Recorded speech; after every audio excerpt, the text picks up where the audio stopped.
On August 29, 1903, Katie Lee Jackson was born to Andrew Sloan and Ora Lee Jackson. She lived on a rented farm near Munster, Texas for most of her childhood.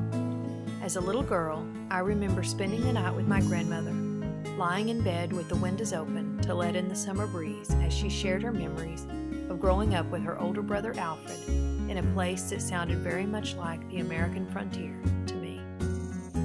One of the more vivid stories she told involved her brother bringing home 2 tiny wolf pups in his coat pockets. They raised these wolves as pets, but of course they could never really be pets as they were wild. And on a farm, a wolf was a natural threat to the chickens and other animals. In the end, her brother, with tears in his eyes, had to shoot one of the wolves and turn the other loose back into the woods. Stories of traveling in covered wagons and preparing old-fashioned food filled my childhood, as I believed my grandmother to be a real-life pioneer. Only now do I realize what a pioneer she really was.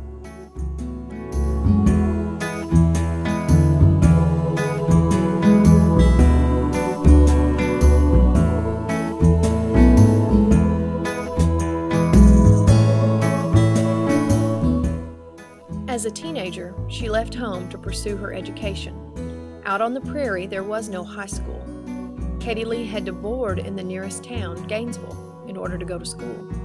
She lived with the Moon family there and traveled home only rarely. Even her report card reveals that it was Mrs. Moon who signed her grade report, not her own parents. In the spring of 1922, Katie Lee Jackson joined a handful of other classmates and finished high school as an honor roll graduate of Gainesville High School. Remarkably, my mother still has many relics left from Katie Lee's high school days. Commencement invitations and programs, photos and notes from classmates, and various newspaper clippings from May of 1922 are carefully pasted into a priceless scrapbook called The Girl Graduate.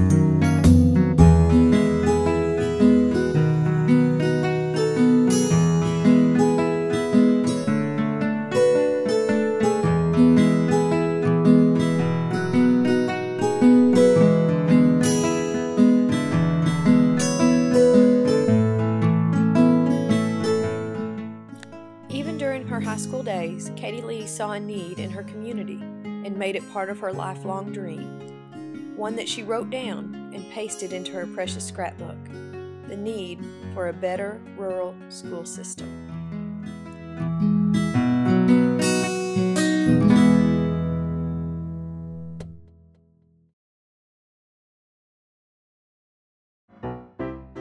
Shortly after my grandmother graduated from Gainesville High School, Randolph Lee Clark came to Gainesville as the school superintendent.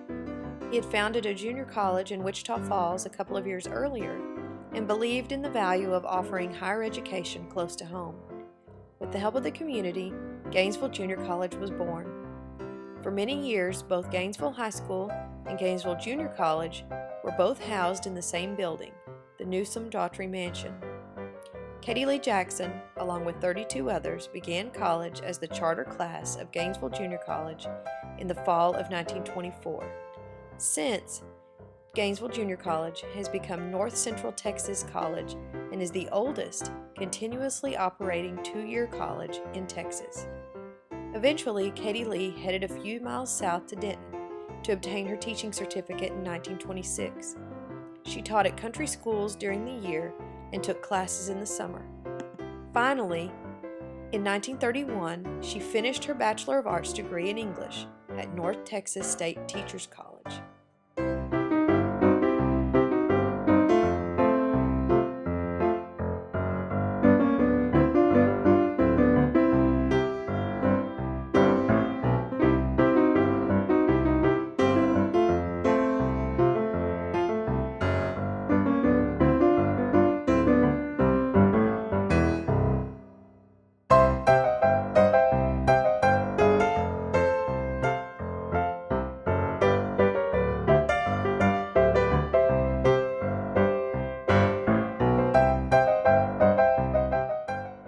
Katie Lee and her brother Alfred were both farm kids. College was not the traditional route for young people like them. Despite this reality, they both earned bachelor's degrees in the early 1930s from North Texas State Teachers College. Alfred served on the yearbook staff and studied biology, while his sister worked hard to begin her career as an English teacher.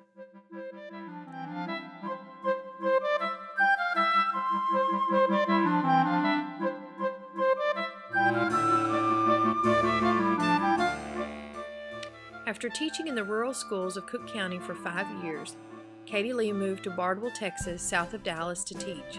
Once again, she boarded as she worked there. It is while she taught here that she began work on her master's degree at the University of Texas in the summers. In June of 1940, she finished her Master of Arts degree in English from UT. Bardwell is also where she would finally meet my grandfather, L.H. Prine, and fittingly their first date was to a Bardwell High School basketball game. In all, she taught in Bardwell for 10 years, first as Miss Jackson and later as Mrs. Prine.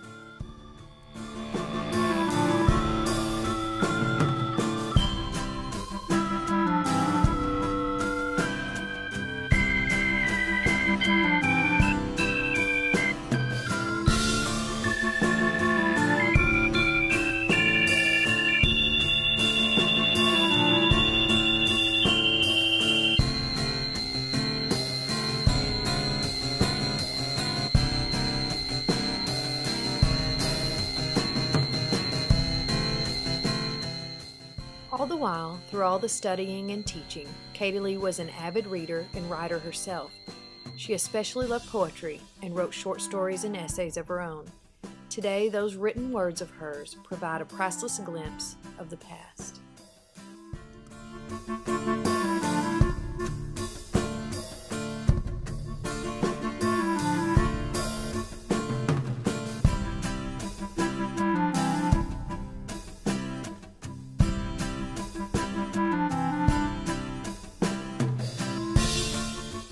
Later, she and her husband would move back to the Denton area, and Katie Lee would teach for several years in Collinsville. In 1947, at the age of 43, she gave birth to my mother, Ora Catherine. Finally, in 1956, the family would move west to Bridgeport, Texas.